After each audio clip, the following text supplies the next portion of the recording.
You should. I think I started last time. I don't think it really matters that much, but okay. It totally matters. I was right about to start, and you were like, "It totally matters." So I got like my breath caught in my throat, like. Total derailed. Yeah. Welcome. You are entering into a strange dimension. A dimension where narratives from across space and time come together. Narratives that could have, might have, or should have been all exist here in one space. This is CineCasters Ultimate Timeline. Welcome back to CineCasters Ultimate Timeline. This is the show where we watch a movie and repitch it to each other in hopes of making something more coherent out of whatever it is we're watching. Sometimes good, sometimes bad. I'm Janglez the Strange, or Andrew, and I'm joined by my awesomely amazing Good Times friend, Nate Draper. Hi. And today we are doing the not quite so classic, kind of strange movie that is Sausage Party. And I guess because there's only two of us, we're also having a sausage party, and we're both dudes. What classifies it? Like, how many? Isn't it when you only have dudes? I mean, we're not actually in a room together, so I guess it doesn't count. Yeah, but I mean, if it's just like two people, it's not really a party, is it? I guess three's a party technically. Okay, I was curious, like, what's sort of the minimum threshold you have to cross? In a room. I guess we're not really a sausage party. We only have two dudes, and we're not even in a room. Unless you count like a digital room. Yeah. Not that this can't be a party. I mean, you can have virtual parties, I think. Ooh, virtual parties. I don't know. Yeah. It's a strange, weird time we live in. yeah, exactly. We may have to get used to it. Yeah. Speaking of getting used to it, Sausage Party was kind of a trip. Not as much as a trip of Zardoz, of course, but... Zardoz was a bad trip. But Zardoz was a bad trip. No, if Zardoz was a bad trip, then this was terrible. Really? Okay, so I really like the ideas of this movie. Uh-huh. And then there are certain aspects of this movie that made me so angry. Oh, okay. Like, actually, like, irate. Furious, like to the point where I was putting my pitch off because every time I was thinking about this movie, I was like actually irate, just so angry. I don't know about this movie, but I really like the ideas. Actually, this movie has a lot in common with Zardoz. Interesting. And I like those ideas. I like the ideas, like of pulling back the curtain. Yeah, thematically pulling back the curtain. I also like how it's told, like using food as a metaphor and the great beyond, and also like how each food is kind of like representative of a culture of where that food comes from, and how each culture and the religions therein view the great beyond, quote unquote, or religion or heaven. That is super fun. Really like that. Really enjoy that. The fact that every culture is like super stereotyped. Every food is overly stereotyped to the point where it's not funny. It's like beating a dead horse. And also the fact that the great beyond is treated as actually as a bad thing. Like, do you know what I mean? Okay. You lose the metaphor. Like, the great beyond is supposed to be like what happens after you die, right? Yeah. But clearly it's like, it's not death. It's not fully... The metaphor is lost because when they go to the great beyond, it's not death.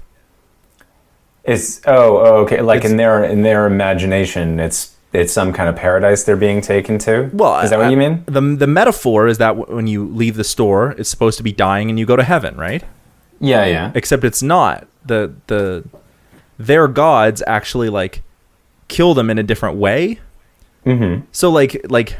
I don't know. I viewed the great beyond as it's supposed to be heaven, as what happens when you die. Except the food can also die, and it has nothing to do with the great beyond. So the metaphor is lost a little bit. It's messy. Okay. Yeah, I guess so. Yeah. Like, I don't know. It's just messy. It's like if you can die, then this utopia is a lie. But I also, the way they treat it is like it's treated more like religion and less like the island. Right. Yeah. Whereas in the island, it was like we go to the island and it's this utopia. Yeah. But here it's supposed to be like this religion. Well, you can't have it both ways. Is it a utopia that you get while you're still alive, or is it a metaphor for death in which you die and go to heaven? Right. I thought it was in their mind some kind of utopia. It is, but I think the metaphor the movie is trying to use is that it's heaven or the afterlife. Right, yeah. Even the word the great beyond is indicative of afterlife. Right. And then it's treated like the metaphor is mixed. It's not well done if you look at it that way. If you really dig deep into it, it's actually not that clever. That part of it. But I will say that I love how worked up you're getting over this. Pardon?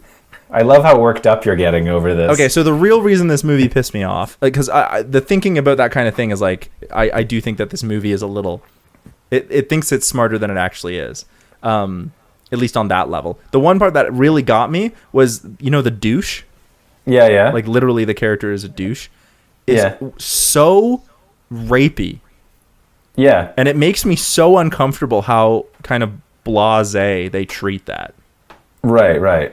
Like where he takes the juice out of the grape juice box.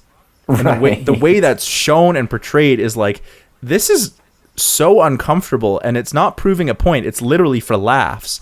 And I was really actually kind of angry about that, and it probably changed the whole way that I viewed this movie. Okay. When I first went into it, I was like, "Oh, this is going to be funny," and then that scene happened, and I was viscerally angry. I was like, if you're gonna show that kind of graphic imagery, and it's a metaphor again, if you're gonna show this kind of graphic metaphor for what I think you're trying to show based on how I'm reading it, then you have to treat it with a certain amount of, I don't know, and I know they were like, if you say anything, I'll deny it, bro. And I was like, I know what they're trying to get at here. It's supposed to be an indictment on sexual assault. But the way the show treats it, the way the movie treats it was like, no, you're treating this as if it's a joke, and it's not. And the way it's so graphically portrayed. If he was just killing them and then drinking them, that would be one thing, because then it would be like, oh man, like he's becoming, like at the end, he's becoming a god because he thinks he's becoming a god because he's consuming food. But he's not just consuming food. It's explicitly shown to be as on par with or akin to sexual assault. It's coded that way in the way it's shot. Oh yeah, it's clearly what's going on. And there. I think that is so not okay. And I think that affected, it colored my entire viewing of this movie after that. I was angry with this movie for doing that, because I was like, it's supposed to be like a stupid stoner comedy that's really actually deeper than you think it is. But the fact that they like deal with sexual assault so blasé is so aggravating. Anyway, that's my rant about that. I did actually, I think I do enjoy the themes of this movie. Interesting. I just think it's very misplaced. Anyway. Okay. Yeah, so I don't think it's meant to be. I don't think it's a smart movie at all. I don't think it's meant to be a smart movie. I think it's literally, I looked in the guys who directed it. One of the guys who directed it, his entire credits were Thomas the Tank Engine episodes. Hey, whoa. And I bet whoa. Back the fuck up. I love Thomas the Tank Engine. Yeah. Oh, yeah. But the thing is, as someone who's worked in like family, children entertainment, there's nothing that will drive you crazier or make you more angry than working on children's entertainment. Yeah. So I when I saw that, I went, oh, this is just, they're just venting their frustration for family entertainment and making this incredibly just like pushing every boundary they can with this animated movie. And personally, like because the one, as I was watching it, I was like, okay, oh haha, they're doing the stereotype jokes. Okay, well those are like, first of all, they're not clever. No, they're not. But then as I started going through it, they were like, they kind of were making fun of themselves, and they were going, oh yeah, but this is just made for the entertainment of a bunch of stupid people who don't know better. Yeah. And so a part of me was like, okay, well, they seem to be aware of it. And at a certain point I was like, wait, I'm way overthinking this. These guys it is not meant to be a smart movie, in my opinion. Yes, there are those ideas in there, but it's all just stupid absurdity. And like, there were parts of that I actually loved. There were other things that I thought were, yes, problematic, let's say. But the whole, like, I mean, them basically shooting the people with bath salts and then taking revenge. Yeah. And then this big food orgy, I thought it was great. Oh, see, I don't know. It felt like they were... I get what you're saying. Just because it got so, they were like, let's just go at the end. Yeah, and I was also like, I really like these ideas. The fact that they're talking about religion and being like, you have to show people it's a better way, and some people aren't always going to want to believe, and even if you have proof, it doesn't matter. And I was like, these are smart ideas. But then the food orgy at the end was like, okay, what am I watching and why? Like, exactly. Well, that's the thing. I don't know. That's why I don't think it's meant to be a smart movie. I think it's literally meant to be just like, let's do a bunch of stupid shit with food. And I mean, the food puns were fun. Okay, like, I thought there were too many of them. Oh no! Like, anytime the douche shows up and he's like, listen up, queso, and then the queso comes in and he's fuck off. I was like, okay, that's funny. I know that the guy who plays the douche, he's now become a famous actor. He works on and helped create the show Big Mouth on Netflix. Oh, okay. Which has been fairly popular. But I know him most famously because he plays a character on Parks and Rec. He plays like a shock radio DJ whose name he's called the Douche. Oh, like the radio. Their morning show is called Ira and the Douche. That's interesting. Yeah. So that's why I was like, oh, that's kind of funny. He's playing like that version, another version of himself, but he's just kind of been typecast that way. Yeah. I don't know. This movie still makes me angry because it's like it seems like it wants to be smart and ask ideas about killing your gods and stuff like that in a Nietzschean way, but then it's so over the top and absurd. It's like you can't have it both ways. You can be a fun comedy that is also about pulling back the curtain, you know, about killing gods and but you can't be both. You can't also be this absurdist over the top. You either have to be one or the other. I don't know, like, because it feels like it wants to be taken seriously, and it wants to be. I don't think it does. Oh, but that's what I'm saying. Is that it feels like it wants to be taken seriously, but at the same time, it feels like it doesn't want to be taken seriously. And it's like you can't have both. You either have to go off the deep end, or you have to make me care. Because at this point, I'm just angry, and you could say like, oh, Andrew, your anger means that you care, but it's like, no, I'm angry that I care, because clearly they don't. Yeah, because the truth is, I don't think they did. I really don't think they were intending for it to be a smart movie. Truly, even though they had all those ideas in it, I really don't think that that's what they were going for. Which is so interesting because, like, a lot of the other movies by like this kind of Judd Apatow and Seth Rogen group, like, there's lots of movies that they do that are quite smart, and Superbad is my favorite, and I think that movie is actually really clever. I think so too. 40-Year-Old Virgin, I also think is a really smart movie. Yeah. But so I don't know. I'm torn. It's like, how come you can make these movies like those movies that are like stupid stoner comedies on the surface, but are actually quite deep stories about growing up or, you know, what have you, but then also make a movie like this and I don't know, phone it in. Yeah. I don't know. That's why I said, I'm sure it was, when I saw the guy's credits, I'm like, yeah, I bet they were just frustrated and just wanted to just get this is a giant venting session, really. And we're going to put all the really inappropriate things that we've wanted to put in cartoons, and we're going to put them all in this movie. Ugh, and we'll come up with this thread to sort of come up with some semblance of a story. But in the end, it's just, it just is a complete shit show, and it's all for just stupid laughs. Yeah. But there are, I will admit, there were some things that I was like, okay, I think that's going a little too far. Yeah. With the whole, like, the whole food orgy I thought was too much. See, I actually thought that was great. I thought it was funny when they were overplaying it when it was just Frank and Brenda. Yeah. I thought that was funny because they were overplaying that. Yeah. But then when everyone starts getting into it, I was like, what the fuck am I watching? I see, that's where I was like, oh yeah, just keep going. This is... No. I love... yeah. Too much. Oh, okay, how crazy can this get? It was too much. I wanted to... See, my thing is, I wanted to include that in my pitch, and it wasn't able to make it in. I loved that. I just thought, yeah, why not? Just... I thought the douche was way too much too. I thought his whole character and, like, as I said before about the sexual assault, was way too over the top and wasn't funny. I was like, this is traumatizing. Like I'm watching this and I'm traumatized. Yeah, I do think that was, in terms of when you're dealing with something like that, I would say that that's an irresponsible way to tackle a subject like that. Yeah. And then the other thing that I did think was really, in terms of stereotypes, where they really, really did go too far, was the whole Firewater, character. That's not okay. Because that is like, okay, I think you're now just hitting a sore spot. And I think that's just outright insensitive, frankly. Also, the fact that Firewater, I looked it up. I looked up who all the actors were, because Edward Norton is in this movie, by the way. Yeah, exactly. Which I thought was a pretty funny reveal. Except it's Edward Norton. Like, why the fuck was he in this movie? Which I love that. Yeah. Yeah, but Firewater is played by Bill Hader, who's a great comedian. I love Bill Hader, but it's also like, maybe if you're going to have Native American characters, let's not make them caricatures, and let's actually have Native Americans play them. Because, like, come the fuck on.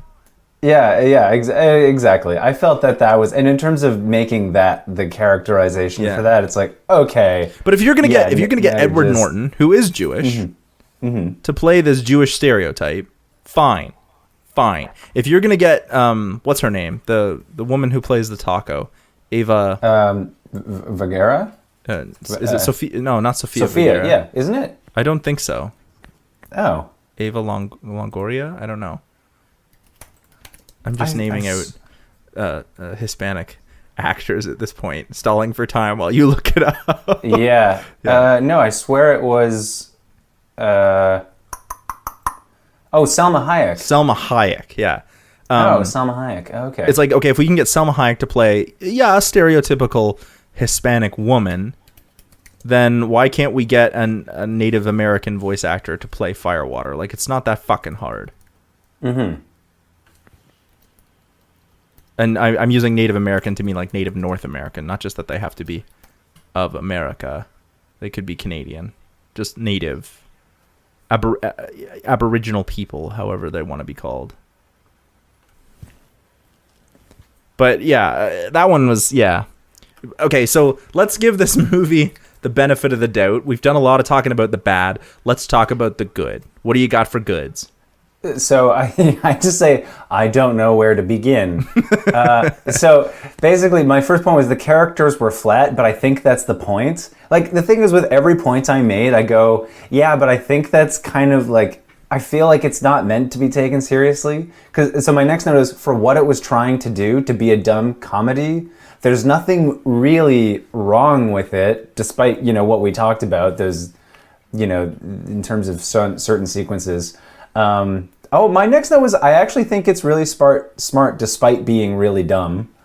My next note was like, you just basically have to embrace how absurd and stupid it is to really like get anything out of it. Like, that's why I said at a certain point I was watching it and I was like, actually, I think I'm overthinking this. I really don't think it's a smart movie. No, and I don't think it's meant to be a smart movie. Remotely interpreted as one. One of the other problems that I had with this movie was when they reveal that the toilet paper is alive. Yeah, because they want to make that joke about toilet paper. Yeah, and even the douche. I was starting to sit there and be like, okay, so the douche is an inanimate object, but it's alive. Right. Yeah. It's a consumable. Toilet paper is a consumable, but for some reason, like boxes and knives and spoons and ladles, plates, these things are all inanimate objects that are not food, that are not alive. So why is the toilet paper alive? Like, there's no hard and fast rules over what can and cannot be alive. Which is exactly why I say I don't think it's meant to be. I really don't think you're meant to overthink it at all. So basically, it's the worst CineMasters movie ever because all we do is overthink things. Yeah, pretty much. Okay. Because I can see why this movie is entertaining. I really can. Yeah, well, the thing is, I found it entertaining. I will say. I did find it entertaining, and I laughed a lot. Because I have a really juvenile sense of humor. I chuckled. I think my problem was I was really colored. The viewing of this movie was really colored by that one scene I talked about. Right. But I will say, at the opening, I love me a musical. Okay. And the music, that song, was composed, not the lyrics, but was composed by Alan Menken, and I love Alan Menken. That's so funny. Yeah, I adore Alan Menken. He is, I know that John Williams and Hans Zimmer are up there as well, but I think that Alan Menken is my favorite composer. Let's see what else I got. Oh, I liked the idea that there was like a couple different ideas. Like I thought they were going to go in a different direction. Like the liquor aisle was Sodom and Gomorrah kind of thing. Oh, okay, right. Everyone's partying. I liked the idea of like the Book of Truth as he like climbs the temple being a cookbook. And it's yeah, that was fun. I'm trying to Meatloaf as Meatloaf. That was funny. That was funny. I would do anything for love. And it's just fucking Meatloaf. I was like, okay, all right. Okay. Let me try to see here. Oh, there was one Sergeant Pepper Beatles reference. That was funny. Yeah. I was like, okay, I get it. That's funny. The Saving Private Ryan reference, where they're all like all the food stuff on the floor. Oh yeah, that was great. I was like, okay, this is funny. This is funny. It's just a funny scene because they're all food and there's like jam everywhere. And was the Oreo who's like picks up his other half. Oh, I was like, that is so funny. Like it proves that this movie can be like top quality when it wants to be. But, I do think that the ideas that it's going for about being like, let's talk about religion with food as different cultures to try and like show that we all believe these different things. But I do think that the metaphor is weak. Yeah. And that's where I'm like, I don't think it's meant to be taken seriously remotely. Yeah. Yeah, I get it. And that's not to say, like, I think the people who made it, I think they are actually really smart people. Yeah. So in terms of how I approached the pitch, I tried to do it like, okay, if we were actually going to try and be serious with this is how it would go. Yeah. But I mean, I don't think that's what they were intending. I think they were literally going for, let's make a really stupid, grossly inappropriate movie with food. Yeah. Because so what I tried to do with my pitch was make the characters more... I still like the comedy aspect, but I tried to give like a more serious characterization of the major plot. Yeah. So I did change a couple things to talk about. I was like, there's something really smart in here that I think they missed that they really could have done more with. Yeah. Which I'm surprised they didn't, but I really like the idea, some of the ideas that are in there. So I tried to keep it a comedy, but make the main plot story, the characters, more serious. Give it more of a story that was serious, and then you can build the comedy around that. Because I think comedy works better that way. Yeah. Yeah. Yeah, I think so. Well, so I would agree. I think even if the thing is, even if I'll admit I enjoyed the movie, I don't think it would have much replay value for me because I don't really think there's anything deeper, to be honest. If you were to go for something like, okay, like Pixar movies are funny, but there's more to them. Yeah. And there's a much deeper richness to them. So now again, I'm sure that if like one of the people who made this was listening to this podcast, they'd be like, yeah, we were not, you missed the point. We were not trying to be smart at all. We were just trying to make a stupid movie. Yeah, I guess. I don't know. Maybe I'm the wrong demographic for this movie, but I really thought I was going to like this movie. I kind of did. Despite the various problems. I wouldn't say I didn't enjoy my time watching it, but yeah. I don't know, man. I don't know that I would recommend this movie. It's definitely not a movie, like, if someone was going to ask me what's a great movie to watch, it's not a movie that would come right to mind. Oh, it's not a movie that would even come close. But if somebody was like, I'm looking for a terrible movie to watch, this one still wouldn't be on the list. Like, I'm looking for a terrible movie that's like a good time because it's terrible. This movie still wouldn't be on the list because it's not enjoyable. It's just meh. Oh, okay, interesting. Like there are so many better terrible movies that I would highly recommend. Okay, I had way more fun watching The Island. Interesting. You see, I would actually rank this higher than The Island. Oh no, I mean, In terms of quality, overall quality of movie. Yeah, I can still think this movie was overall terrible. No, I think The Island is like if you know you're getting into a Michael Bay movie, the whole the Island feels like a ticking time bomb. Oh, interesting. You're just I sitting find there. this much more tolerable than the Island. Oh no, I love if you go like I said, if you go into The Island knowing it's a Michael Bay movie, it's a ticking time bomb because you're just waiting for the hilarious car chase scenes. Right. So you're just like you set an egg timer and just go like, how long is it going to take him to get there? Because the beginning of The Island is quite smart. Yeah, exactly. But this movie, I'm torn. I think it's kind of smart, but I think it's also really dumb. Mm-hmm. There is one more thing I actually do want to talk about. Yeah. And I forgot to mention this. And actually, so when it came out, when it was first being advertised, I was really excited about it. Mm-hmm. I was like, I can't wait to see this. And then I found out that basically it was done at an animation studio here in Vancouver. And the animators here worked their asses off and did not get overtime pay. Oh, not okay. And when I heard that, I went, "Fuck it! I'm just not going to go see this movie." Yeah. It only recently the animators actually sued the company and actually won. Yeah, they so did. they are now getting paid back for their overtime. But the thing is, that was one thing that I thought was a real just mark on the movie. Like, if you're not gonna.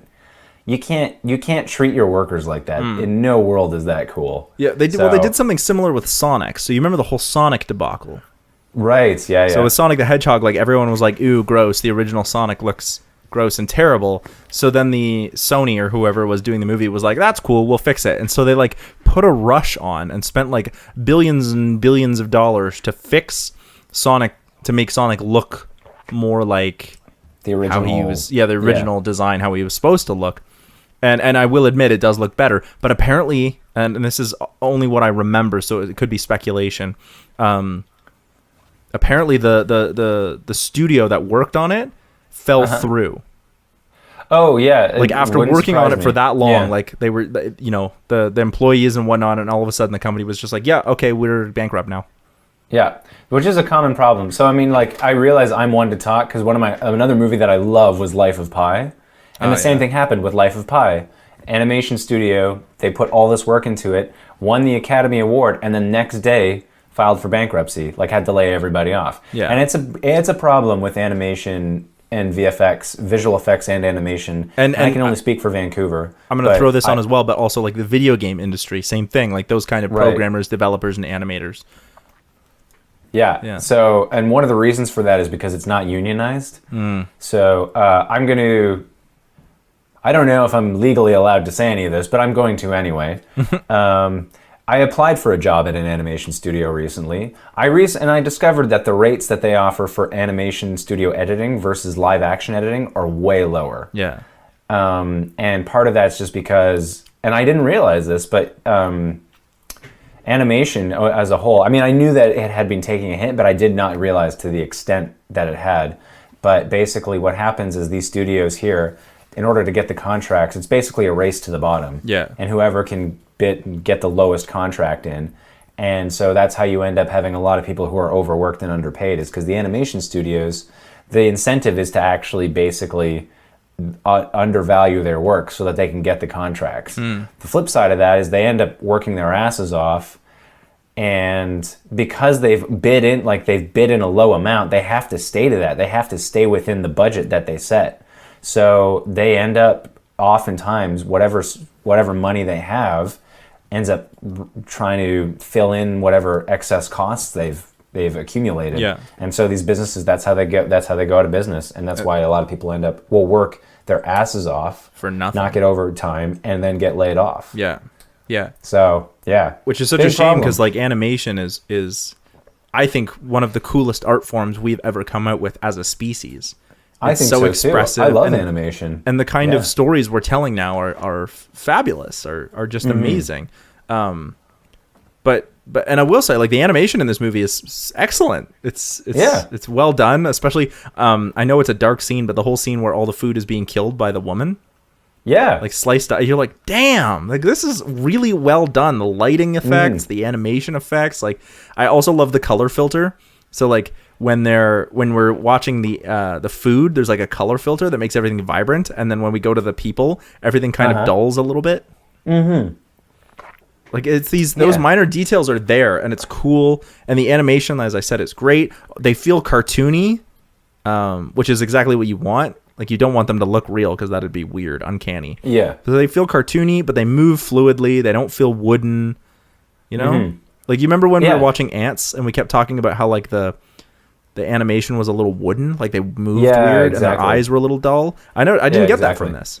No, exactly. Yeah, no, the actual character animation, it really brought them to life, and each character had their own distinctive movements that really made them unique from each other. Yeah. So, yeah, as a piece of like animation on a technical level, yeah, I would agree. It's well done. So pay your animators. Unfortunately. Yeah, so pay your animators a proper living wage. Yeah, like a proper wage. Don't skimp out on that, you studios. Yeah. Yeah. Should we get into some pitches? Let's get into some pitches. Yeah. You want to go first, or should I go first?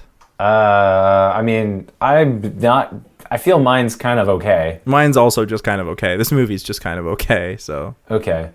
Well, I went first last time. Okay, I guess I'll go first. So my movie starts off the same way with the song that all the food items sing that's about, the great beyond, because I love Alan Menken. So Frank is in his package with his best friend Carl and best friends Carl and Barry, and he's excited because if he gets picked for Red, White, and Blue Day with his friend Brenda, he might get to experience the great beyond with her, and he really likes her. Brenda seems excited to go to the great beyond, but she's a little less excited to be with Frank. Not that they're not friends, but like she feels like there's a lot of expectations on her to be with him. Mm-hmm. From we get that from the song and from context. It's not that she doesn't think that he's nice, not that they're friends, but she's just not sure that she feels the same way about him as he does for her. Honey mustard is exchanged with regular mustard. He's also exchanged with another food called sour cream, and they're brought to the exchange counter. And honey mustard is tripping balls. He's like, "What the fuck did I just see?" But sour cream seems to be in shock. He's like wide-eyed and like, "Wow." Okay. When honey mustard starts telling the other food at the exchange counter, they're all like, "What did you see? What did you see?" And he's like, "Yo, this is what I saw." All of a sudden, a little Twinkie appears and tells him he better shut the fuck up. Okay. Right? Otherwise, him and his little friend sour cream might find themselves disposed. Okay. So then we go back. Frank and Brenda wind up in the same cart for Red, White, and Blue today, and they're excited, but when honey mustard is placed in the cart, he becomes unstable and starts talking about how the great beyond is a lie. And Brenda is like, yo, don't believe him. But Frank is like, whoa, what do you mean it's a lie? You've been out there? What the fuck? And Brenda tells Frank, don't listen to him. What could be more important than getting to the great beyond? That's why we've stayed in our package all this time. That's why we said we were going to be together. But then honey mustard is like threatening to jump over the edge, like commit suicide over the edge of the cart. And without even thinking, Frank jumps out of his package to save a life because that's what you do. And he tumbles over to the edge with honey mustard. So Brenda sees this happening, and she's torn between staying in the package and doing the right thing and going to try and save Frank and honey mustard. But she chooses to stay in the package because she knows the great beyond is worth it. Over the edge, honey mustard sees Frank go after him, and so they're tumbling over the edge, and this is all in like slow motion. In a split second, he grabs Frank and protects him. As the two of them hit the floor, honey mustard smashes open with all his insides, but he cushions Frank's fall. And with his dying words, he says, "You were willing to forego the great beyond, the rules, to save another life. That is huge. That's what it really means to be alive. That's why I saved you. If you need to find the truth and tell other people, go to the exchange counter and seek out sour cream. He was also there. He knows the truth." So Frank is like, okay. And he begins to make his way over to the exchange counter through all the aisles. Meanwhile, Brenda is a little shaken after, watching Frank fall over the edge, but she takes solace in the fact that she knows she's heading to the great beyond.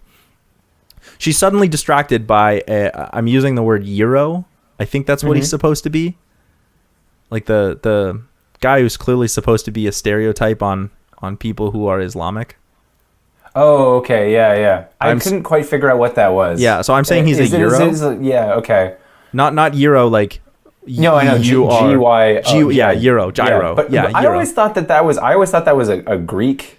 I don't know. I think it is a Greek thing. I don't actually know what he is. Maybe he's supposed to be like Dunaire. Yeah, or some kind of like falafel wrap. Yeah. Maybe? I don't know. Anyway, I said gyro, but I apologize if that's culturally offensive. It's just I don't know. Yeah. So she's distracted by this gyro-looking dude and a bagel, and the two of them are arguing, and it seems that they have had an age-old agreement about who has the right to live in their aisle and whatnot. She tells them that it's a non-issue because they're both heading to the Great Beyond, and then both of them wind up in an argument with each other about what the Great Beyond is.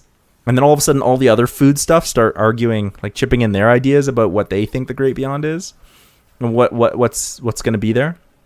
So Frank travels back to Frank. He travels through the different aisles and he's asking questions about the Great Beyond, and every food item and is different representations of different cultures, but not to a stereotypical point because that's dumb and stupid and dumb. And so they all seem to have different ideas about what the Great Beyond is. And finally, he finds himself at the exchange counter, and Sour Cream begins to talk about what he saw.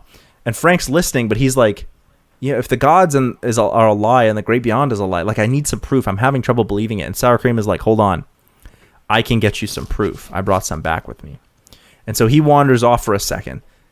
And then too much time passes, and Frank is like, where did this guy go? So he peeks in behind the exchange counter where Sour Cream went, and he sees two Twinkies basically killing off Sour Cream and disposing of some evidence.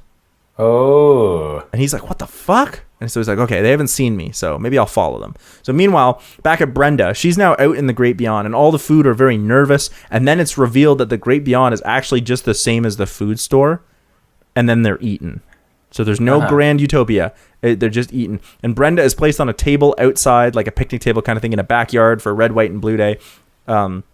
And many of the other food that was brought with her are all just waiting on this table. And they're all just like, what the fuck? Like, this is exactly the same. Now we're out of our packages and we're just waiting, and then we get eaten and we die. Mm-hmm. That's the Great Beyond. And Brenda's like panicking. She, like, a lot of the food is like, and some of them are giving up and they're all freaking out and panicking. And Brenda is panicking a little bit too. And she's in like the fetal position. And then she meets a female veggie dog. Who, and we can make like a vegan joke here. She can be like, oh no, that's not for me. I'm vegan. Because she's a veggie dog. Whatever. Yeah, anyway. So her name is Violet, the veggie dog. And she like calms Brenda down. She's like, it's going to be okay. Like, just, not everything's that bad. Like, just breathe with me.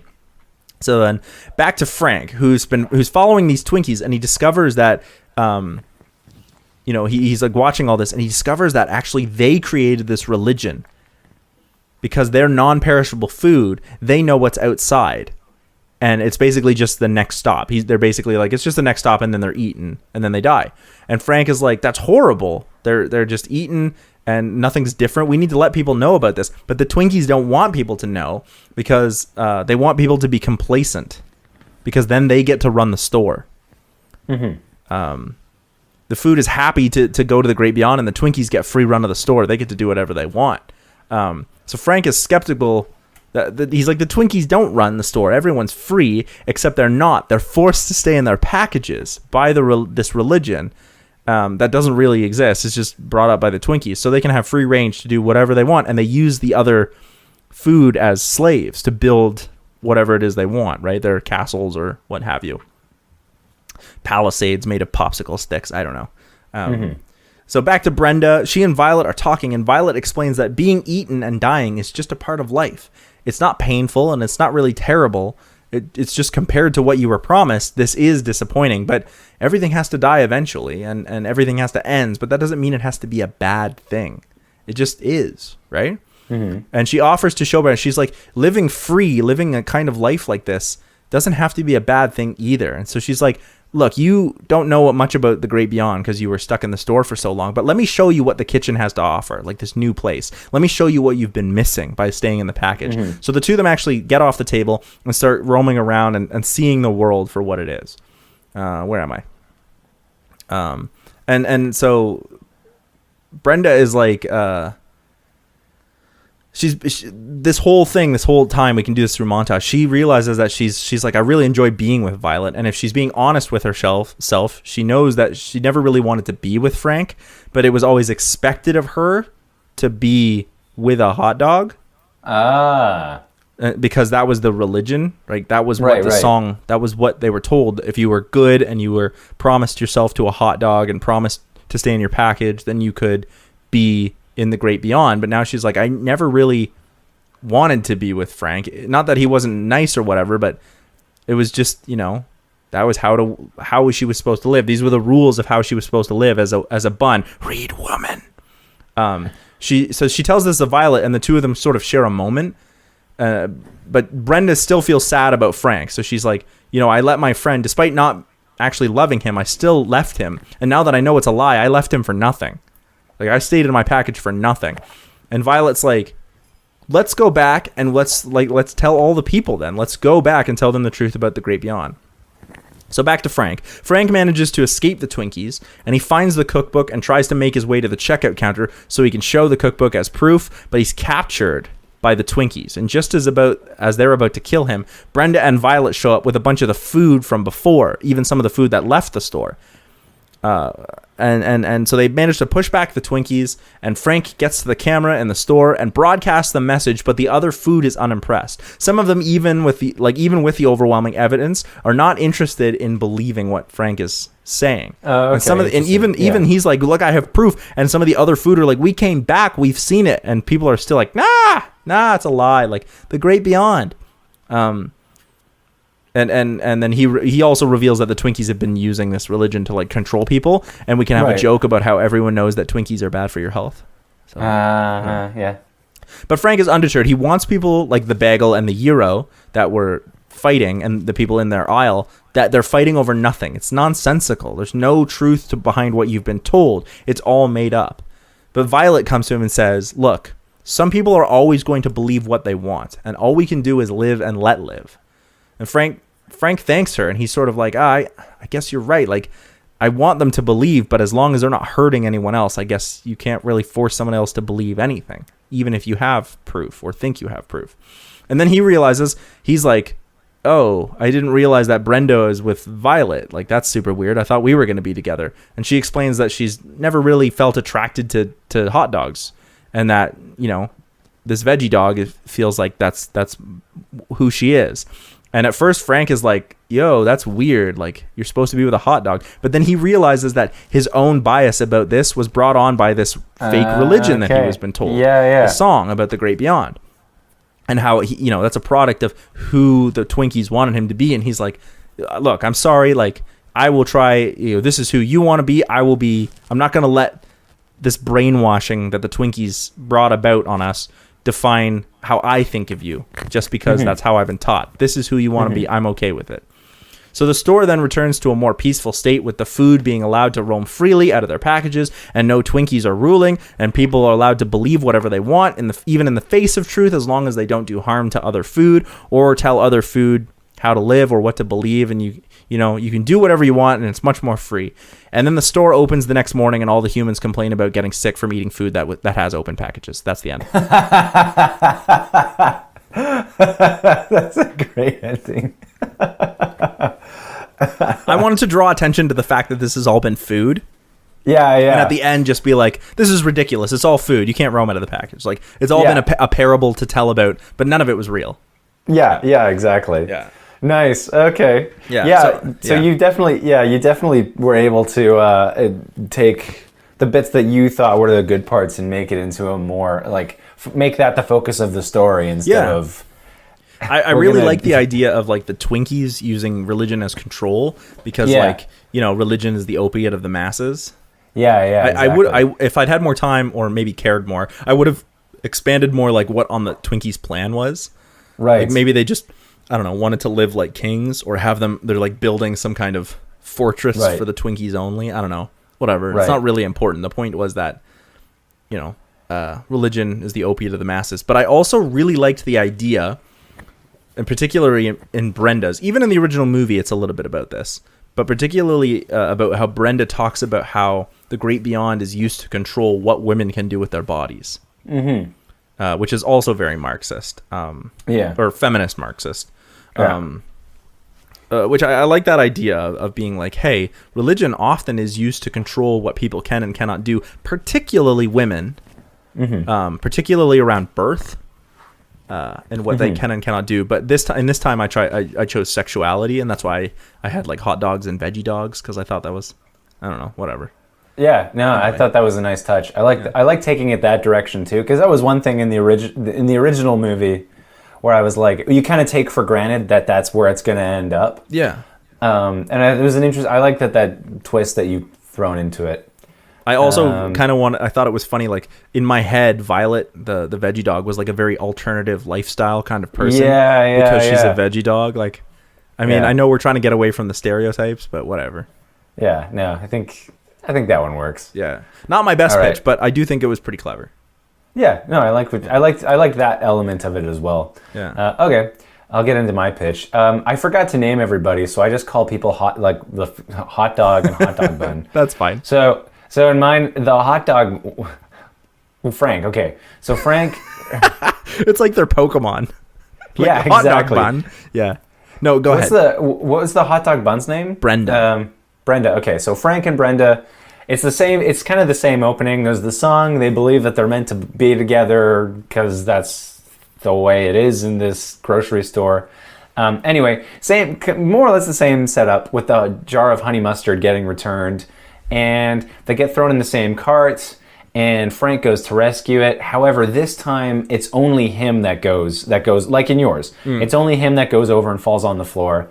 And you have the same scene of like the Saving Private Ryan bit with all the food on the floor, because I thought that was hysterical. I wish I could have kept that in mind, but it's a great I thought scene. that was hilarious. Yeah. But anyway, he's able to escape, and he tries to go back and get back in his package, but they're like, you can't. You fell out of the package. You're an unclean hot dog. You have to you have to go away. And they actually try to he has to get cast away. And so basically, what in this world you can either be cast out into the garbage, or he's heard from rumors of there's a land where nothing ever dies. So basically, he's gonna try and find this land where nothing dies instead of go to the garbage. Even though he's basically now an unclean hot dog. Anyway, this also, everything is sort of monitored by kitchen utensils. So there's the police are basically kitchen utensils. So in mine, the rule is anything that can be bought or purchased in a grocery store can come to life. Oh, mine was only food. Yeah, so in mine, my workaround is if it can be purchased, it can come to life. Okay. So one joke I had in mind was he goes by the frozen fish, and then they all start singing. Those fish on the wall. Anyway, so the hot dog goes to the aisle, the land where no food, the land where nothing dies. It's basically where the non-perishable foods are. But he has to go in behind a shelf, and when he's back there, he basically finds this entire world where it's food that's basically, it's not being discarded, it fell, and it's gone in behind it's all where it's gross and moldy. Yeah. But that's where all the foods basically, that's where they're, living the, I don't know, rebellious lifestyle or whatever you want to, they're living it up in this They're bohemians. back corner. Yeah. Without being an indictment on people who are from Bohemia. So he goes back there. Oh yeah, I had to get the food orgy scene in there. So he sees one of these, but he just watches it. But I just needed to get that in there somewhere. Anyway, he finds this world where the food, he thinks this is the land where nothing ever dies. And because he's an outsider, he's taken to the leader. And in this case I didn't specify food. We'll say it's Twinkie, but it's basically the non-perishable foods. Yeah. And because they've been around forever, they can tell the story of what happened. Anyway, basically what's happened is, so they explain to him so the great beyond is a lie. There's, what happens is the foods are taken over there and they're eaten and they're consumed. And then they start telling him, and then he says, well, why doesn't anybody know? Why haven't you told anybody? And then the non-perishable foods say oh, well, that everybody used to know before the gift cards, before the war of the gift cards. And so what happened was the great gift card war of 1994. And basically one time the gift cards showed up and they made a pact with the cutlery, and they both worked together to basically run the grocery store and control it to their will. So the gift cards are the greatest liars that the gods ever brought into the world. And they were the ones that came up with this song as a way of controlling the food and controlling the populations of the food. And they work with the cutlery to basically maintain order in the grocery store. And so the hot dog's like, okay, well, we have to do something about this. And meanwhile, it goes into two parallel stories. It's Brenda being taken away and realizing that she's like, oh, this is all a lie. And her and another hot dog trying to escape, basically. And it's more or less the same way, where it's like the scene where they're in the kitchen and all the food's being chopped up, but she's there and she manages to escape with another hot dog.